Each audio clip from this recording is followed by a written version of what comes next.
سب سے پہلے تو سب احباب کو عید مبارک، اور بڑی بڑی مبارک، بڑی شاندار اسٹریم رہی، بہت کچھ سیکھنے کو ملا، اور بڑے عرصے بعد میں بڑے غور سے سن رہا تھا، اور سوال نے جنم لیا، اور سوال تبھی جنم لیتا ہے جب کوئی نئی معلومات آپ میں اضافہ ہوتا ہے، سوال تبھی جنم لیتا ہے۔ تو الحمدللہ 2 سوالوں نے جنم لیا ہے جو کہ میں رکھوں گا، مگر اس سے پہلے ماشاءاللہ بہت شاندار، بہت مزہ آیا، اور الحمدللہ اللہ تعالیٰ آپ لوگوں کو جزائے خیر دے کہ ٹیم لاریب کی طرف سے ایک لاریب قسم کی اسٹریم ماشاءاللہ ہمیں دیکھنے کو ملی ہے، اللہ جزائے خیر ماشاء دے۔ اللہ، بارک اللہ فیک جی۔ حضرت سب سے پہلا سوال میرا یہ ہے، کائنڈلی تہوار کو ڈیفائن کر دیجئے گا کہ تہوار کیا ایک صرف مذہبی طور پر ڈیفائن کیا جائے، یا آج جو گفتگو ہو رہی ہے وہ کس کانٹیکسٹ میں ہو رہی ہے، یا تہوار اوور آل اس کو ڈیفائن تھوڑا سا اگر کر دے تو، کیونکہ میں سوال رکھنا چاہتا ہوں اس پہ جی۔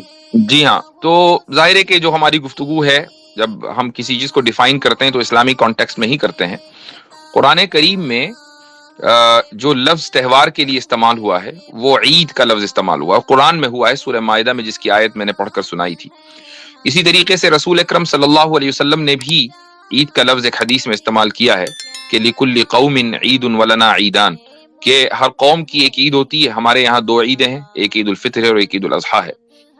اب عید الفطر کو جو یعنی جو عید کے جو معنی ہیں وہ نکلے ہیں عادہ سے، اور عادہ کے معنی ہے لوٹ کر آنا۔ تو عید وہ ہے جو لوٹ کر آئے، ہر سال اس کو منایا جاتا ہے ایک خاص دن۔ لیکن جو بنیادی فرق نکل کر آیا وہ یہ کہ ہمارا مذہب ہمیں یہ سکھاتا ہے، ہمارا دین ہمیں یہ سکھاتا ہے کہ وہ تہوار منانا کیوں ہے۔ وہ تہوار منانا اس لیے ہے تاکہ خالق کی نعمتوں کا اور اس کی دی ہوئی توفیق کا ہم شکر ادا کر سکیں۔ رمضان کے روزوں کی شکل میں جو توفیق اللہ تعالیٰ نے ہمیں دی ہے اس کا شکر ادا کرنے کے لیے ہم عید مناتے ہیں۔ یہ فیسٹیول یا اس تہوار کا بنیادی مقصد، فلسفہ، ڈیفینیشن ہے۔ ہم اپنے طور سے اگر کوئی بھی مقصد یا تہوار متعین کریں گے تو اس میں یقیناً کوئی نہ کوئی ایسا لوپ ہول ہوگا یا ایسا کوئی نقصان ہوگا جس پر بڑی تفصیل سے گفتگو ہوئی ہے۔ زبردست، جزاک اللہ۔ حضرت میں آج سائل کے طور پر آیا ہوں، بڑی مختصر سے 1-2 سوال پوچھوں گا، پھر میں اجازت دوں گا تاکہ جو جی مناسب لوگ ہیں ان کو موقع مل سکے۔ اچھا حضرت، جو آپ نے ڈیفینیشن رکھی ہے اس اعتبار سے جو میں سمجھا ہوں، تہوار کا جو مصدر ہے یا جو اس کو تعارف اس کا کروانے والا ہے وہ شارع ہے، اللہ کی ذات یا اللہ کے رسول، ایسے جی ہی ہے؟ ٹھیک سمجھا ہوں۔ بالکل۔ اچھا، اس اعتبار سے پھر وہ تہوار جو سیکولر نیشن سٹیٹس نے ہمیں دیے، چاہے وہ 14 اگست ہو، 15 اگست ہو، ریپبلک ڈے ہو، قرارداد مقاصد ہو، یا دنیا کے یا امریکن کینیڈین جو ریپبلک ڈے ہوتے ہیں، نیشنل ڈیز ہوتے ہیں، ان میں روحانیت کا تو کوئی پہلو یقیناً ہوتا نہیں، اس سے تو کوئی شک نہیں ہو سکتی۔ ان کی حیثیت کیا ہے؟ اس اعتبار سے مسلمانوں کو ان تہواروں کے حوالے سے کیا لایا عمل اختیار کرنا چاہیے؟ جی یہ بڑا اہم سوال ہے اور اچھا ہوا کہ آپ نے یہ کر دیا ہے۔ دیکھیں، ایک حدیث ہے اور بڑی مشہور حدیث ہے، بہت سے لوگوں کی زبان پر ہے، من تشبہ بقوم فہو منہم، جو کسی قوم سے مشابہت اختیار کرے تو وہ انہی میں سے ہے۔ لیکن محدثین کا اس پر اتفاق ہے کہ تشبہ سے مراد یہاں پر شعائر ہیں، دینی شعار، جو ریلیجس ریچولز جس کو آپ کہتے ہیں، جو ریلیجس آئیڈینٹیٹیز ہیں۔ مثلا اگر آپ کرسمس منائیں تو لوگ یہ سمجھیں گے کہ آپ عیسائی ہیں، آپ ہولی اور دیوالی منائیں تو لوگ یہ سمجھیں گے کہ آپ ہندو ہیں، یا آپ یہودیوں کے دنوں میں جس وقت وہ روزہ رکھتے ہیں آپ بھی روزہ رکھنے لگیں، اسی وجہ سے لوگ سمجھیں گے کہ آپ یہودی ہیں، یا عید الفطر اور عید الاضحیٰ منانے والوں کو لوگ سمجھتے ہیں کہ وہ مسلمان ہیں۔ تو یہ ہماری ریلیجس آئیڈینٹیٹیز ہیں، اسی کو ہم شعار کہتے ہیں۔ لیکن اگر 14 اگست ہے، 15 اگست ہے، 26 جنوری ہے، 4 جولائی امریکہ کا ہے، اور اس طرح کے جو نیشنل ڈیز ہیں کہ جن میں کوئی ریلیجس فیکٹر نہیں ہے، یہ کچھ لوگوں نے، ایک سوسائٹی نے مل کر ایک دن منا لیا۔ مثلا آپ نے جس دن شادی کی تو آپ ایک سال پورا ہونے پر شادی کی اینیورسری مناتے ہیں، اور منانے کا طریقہ صرف یہ ہے کہ بھائی مثلا میاں بیوی ڈیٹ پر چلے گئے۔ تو اب کوئی یہ کہے کہ نہیں یہ تو حرام ہے یا یہ تو غلط ہے، آپ اس کے علاوہ خوش نہیں ہو سکتے، میں اس چیز کے خلاف ہوں۔ ان دنوں میں چونکہ ایک طرح کا یعنی سمجھ لیں کہ چاہے وہ سیکولرزم ہی نے ہم کو یہ دن دیے ہوں، لیکن آپ یہ نہیں کہہ سکتے کہ ان دنوں کو سیلیبریٹ کرنا حرام ہوگا۔ ہاں، اگر آپ یہ کہیں کہ ان دنوں کو سیلیبریٹ کرنے سے سیکولرزم مضبوط ہوتا ہے اور مسلم ممالک میں سیکولرزم کی کوئی گنجائش نہیں ہے، اگر آپ اس اعتبار سے دیکھیں، مسلم ممالک کی قید لگا دیں، تو پھر 14 اگست منانا غلط ہوگا۔ 14 اگست منانے کا کوئی مطلب نہیں ہے۔ ہاں زبردست. لیکن انڈیا چونکہ سیکولر کنٹری ہے، امریکہ ایک سیکولر کنٹری ہے، تو آپ سیکولر کنٹری میں اگر رہ رہے ہیں تو وہاں پر اگر آپ کوئی دن منا بھی رہے ہیں تو آپ کی وجہ سے سیکولر نہ کمزور ہو رہا ہے نہ مضبوط ہو رہا ہے، تو یہ فرق کرنا زبردست بہت ضروری ہے. زبردست پوائنٹ، زبردست پوائنٹ. اچھا حضرت آخری سوال جی مفتی صاحب، اس وہ میں یہ. ایک جی چیز جو ہے جی کہ یہ جی ساری آصف بھائی. چیزیں جو ہے وہ آپ نے درست فرمایا کہ اس میں ریلیجس اینگل نہیں ہے، بلکہ اس میں تاریخی پہلو ہوتا ہے کہ تاریخ کے لحاظ سے وہ دن اہم مانا جاتا ہے اس ملک کی تاریخ میں یا اس قوم کی تاریخ میں، تو اس کی یاد دہانی کے لیے، یعنی کہ کہہ لیں اس کی اہمیت اجاگر کرنے کے لیے وہ اس دن کو ایز اے سیلیبریشن جو ہے وہ رکھ لیتے ہیں، تو اس کا ایک تاریخی اہمیت ہوتا ہے، حالانکہ اس کی کوئی تقدس نہیں ہوتا. نہیں وہ جی ہاں. ٹھیک ہے. اب وہ آپ نے ایک نکتہ رکھا عاصم بھائی، بڑا عمدہ ہے تاریخی، مگر اس میں وہ تمام نقائص یا عیوب پائے جاتے ہیں یا مضرات پائے جاتے ہیں جن کی طرف حبیب ندوی صاحب نے بڑی جو ہے نا وہ عمیق نظری کے ساتھ گفتگو کی، کہ اس جی میں فضول خرچی ہے، اس میں مال کا ضیاع ہے، یا اس میں فحاشی ہے، جو بھی وہ چیزیں تو آبویسلی انکلوڈنگ، اگر ان چیزوں کا خیال رکھا جائے تو، اگر نہ رکھا جائے تو خدا نہ خواستہ تو عید کے حوالے سے بھی یہی سوال اٹھ سکتا ہے. تو وہ بات آپ کی بالکل ٹھیک آ گئی. یہی بات ہے، عید میں بالکل. بھی میوزک آ اب گیا. 4 زبردست. جولائی کو دیکھ لیجیے آپ، امریکہ میں 4 جولائی کو آزادی کا دن منایا جاتا ہے، اور اس دن پورے امریکہ میں جو پٹاخوں کا شو ہوتا ہے، فائر کریکرز، اس بری طریقے سے ہوتا ہے. ہر شہر میں 20 جگہ آپ اگر ہائی وے پر چلے جا رہے ہیں اور میدان ہے تو آپ ہر طرف دیکھیں گے کہ آسمان بالکل رنگین ہو چکا. یہ حشر ہوتا ہے. تو جو مفاسد ہم نے فائر کریکرز کے بیان کیے وہ یہاں پر بھی ہیں. زبردست. آخری سوال حضرت، پھر اجازت لوں گا معذرت. جی اچھا حضرت، آپ نے ایک چیز بیان کی کہ ہولی میں یا جو اسلام سے ہٹ کر جتنے تہوار ہیں ان کے اندر ایک پیٹرن ملتا ہے کہ اس میں ایک انفرادی واقعہ ہے یا انفرادی عمل ہے، اس کو اجتماعیت پہ تھوپا گیا ہے، یعنی ہر جی فرد کے حوالے سے وہ چیز نہیں. یہ جو بقر عید ہے جس کو عید الاضحیٰ کہتے ہیں، یہ میں ملحدین کی طرف سے، وہ واقعہ انفرادی تھا باپ اور بیٹے کا علیہم السلام.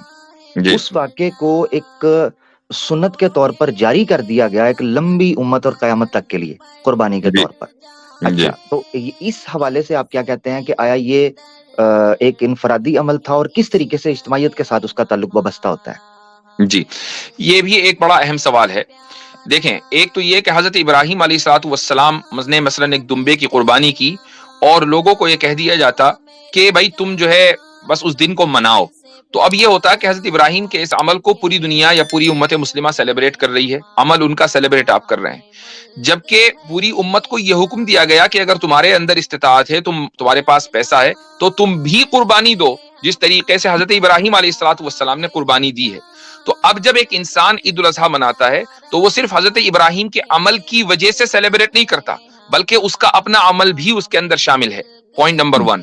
پوائنٹ نمبر 2، عید الاضحیٰ کا جو سیلیبریشن ہے، قربانی کا جو فلسفہ ہے، وہ صرف اس لیے نہیں ہے، یعنی آغاز تو اس کا اسی وجہ سے ہے، قرآن نے جس کو بیان کیا ہے حضرت ابراہیم علیہ الصلوۃ والسلام کو، لیکن ایک اور اس کے پیچھے چیز ہے، اور وہ یہ ہے کہ ان دنوں میں 3 دن حج کے ہیں، اور ان 3 دنوں میں جو 10 ذی الحجہ ہے، جس دن پوری دنیا میں عید الاضحیٰ منائی جاتی ہے، وہی دن یوم نحر کہلاتا ہے، یعنی قربانی کا دن کہلاتا ہے. اس دن حاجی لوگ حج کے دوران قربانی کرتے ہیں.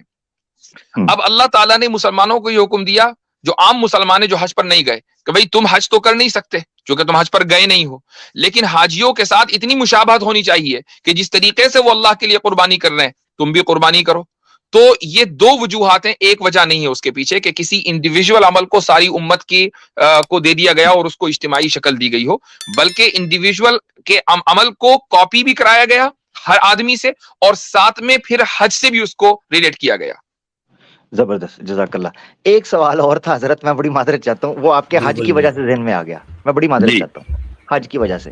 مانو پریمی بھائی، میں نے فرسٹ ٹائم ان کو سنا، بڑی اچھی گفتگو کر رہے تھے اور انداز بڑا پیارا تھا. اس میں انہوں نے ایک نقطہ رکھا کہ جو ہندوازم کے اندر تہوار ہیں وہ جاتی واد کے آدھار کے اوپر آپ کو ایکسپریس ہوتے نظر آتے ہیں، یعنی ان میں کلاس سسٹم آپ کو آ جاتی ہے. اچھا حضرت، اسلام کے اندر حج جو ہے، اور بلکہ حضرت ابراہیم علیہ السلام سے تو ایک بہت بڑا تہوار ہے، بہت بڑا دن، اور اس کو گلوبلی سیلیبریٹ کیا جاتا ہے، پوری دنیا سے لوگ آتے ہیں وہاں. حضرت ملحدین اور ایکس مسلمز کے بقول وہ ٹرم انورٹڈ کاماز میں پسماندہ مسلمان اس تہوار سے دور رہ جاتے ہیں. نہ وہ حدی کر سکتے ہیں، نہ صفا مروہ جا سکتے ہیں، نہ صحیح کر سکتے ہیں، نہ عرفات، نہ خطبہ. تو اس پر آپ کیا کہتے ہیں؟ تو یہ جو انورٹڈ کاماز وہ لگاتے ہیں اسی سے ان کی تردید ہو جاتی ہے کہ یعنی جس کو وہ سمجھ رہے ہیں پسماندہ کہ وہ نہیں جا پاتے، اس کا کوئی ثبوت ان کے پاس نہیں ہے. ایک بڑی تعداد، میں ایک چیز ضرور کہوں گا، اور اس کا تعلق اسلام سے نہیں ہے، مسلمانوں کی مس مینجمنٹ سے ہے. ہلو، آواز آ رہی ہے؟ جی آپ کی آ رہی ہے آواز. جی. تو مسلمانوں کے مس مینجمنٹ یا ایک یعنی ان کی اپنی ایک سمجھنے کے طور طریقے سے وہ یہ ہے کہ سعودی عرب میں مکہ اور مدینہ میں اگر آپ جائیں تو پیسے کی بنیاد پر ایک عجیب سیگریگیشن ہوا ہے، اور یہ بھی دراصل کیپٹلزم کا مظہر ہے. یہ کیپٹلزم کی وجہ سے ہوا، اس کا تعلق اسلام سے نہیں ہے، اگرچہ مکہ میں ہوا ہے، اگرچہ مدینہ میں ہوا ہے.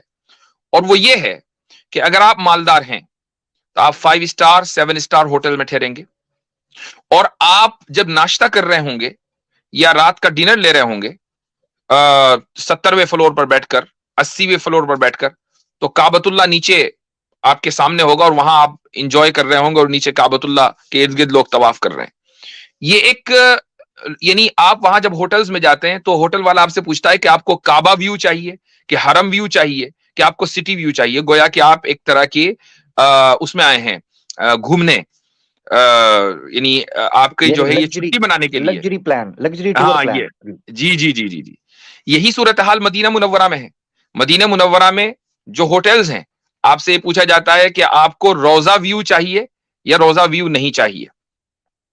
یہ جو چیزیں ہیں یہ دراصل کیپٹلسٹ سوسائٹی کا مظہر ہے کہ جو کسی طریقے سے آج ساری دنیا کے اندر پھیلی ہوئی ہے، اور اس سے سعودی عرب بھی مستثنا نہیں ہے. یہاں پر آ کر ہم یہ دیکھتے ہیں کہ جو مالدار طبقہ ہے وہ سب سے آگے، اور جو غریب طبقہ ہے وہ ایسے لائف سٹائل کو افورڈ نہیں کر سکتا، وہ بہت پیچھے. اس کو ایک نماز ملنا بھی بڑا مشکل ہو جاتا ہے، وہ بسیں بدل کر حرم تک پہنچتا ہے. اور یہی وجہ ہے کہ بہت سے لوگ فجر میں آ جاتے ہیں تو عشاء کی نماز پڑھ کر جاتے ہیں.